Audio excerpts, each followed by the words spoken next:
All right, so we're going to look at how to make a program on the Texas Instruments 8384 type calculator for change of base. So the first thing we want to do is see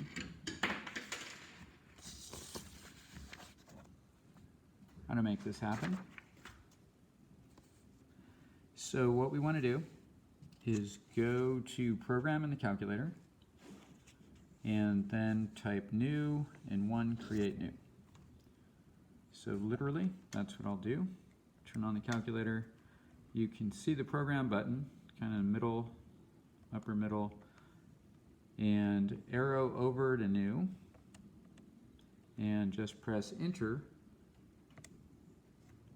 And the next thing we want to do, always want to type out our program, write out our program before we actually put it into any kind of device. So we need to name our program, and we want to name that change of base. So that's what I'll do. The alpha key, A, is this green alpha key. It's already there in place, so I just need to press C, H,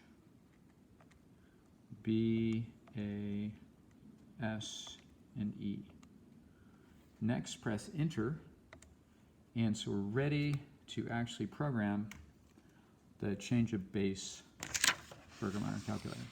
So here's how this works. The first thing we need is prompt. That's going to tell us what to create. Prompt, once you're already in program, if you press program again, you'll get IO, which stands for input output. The number 2 choice there is the prompt. So if I press program again, I get a list of choices. I go to input output, and the second one down is prompt. Press enter, and then I use the alpha key. I need an argument and a base. So A, alpha A, comma, right above the 7, and then alpha B. Press enter, it'll give me a new line for the code. And what I want to do in the next line, so the first line is just the prompt is asking the user to put in the value for the argument and a value for the base. But then we need to do something with that, and what we need to do is have log of the argument divided by the log of the base, and then that arrow, I'll show you where that is in a moment, the arrow will put that into the variable u so we can display it. So the log alpha A, close the parentheses, divide that by log, and alpha B, close the parentheses. Now, the arrow key, just in case you'd like to see it in writing, first is STO, bottom left. So there is, let's see if we can see both at the same time. Store, and I'm going to go alpha U. I like U instead of X or Y because X and Y are often used by other functions in the program, whereas U doesn't tend to be.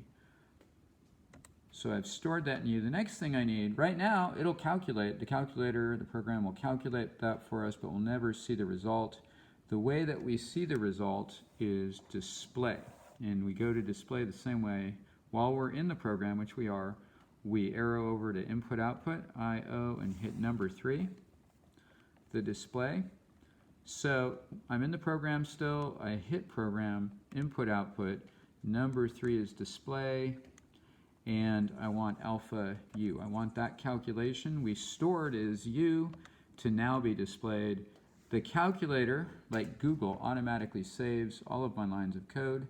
So I can quit, and I want to test this. The way that I can test this is create a trial, and I already know, using other technology, that the log base 7 of 5 is approximately 0.827. So notice here, the A is going to be 5, and the base B is 7. So when I go to program, go to the program, I see now that I have the change of base, so I can already, cursor is on that.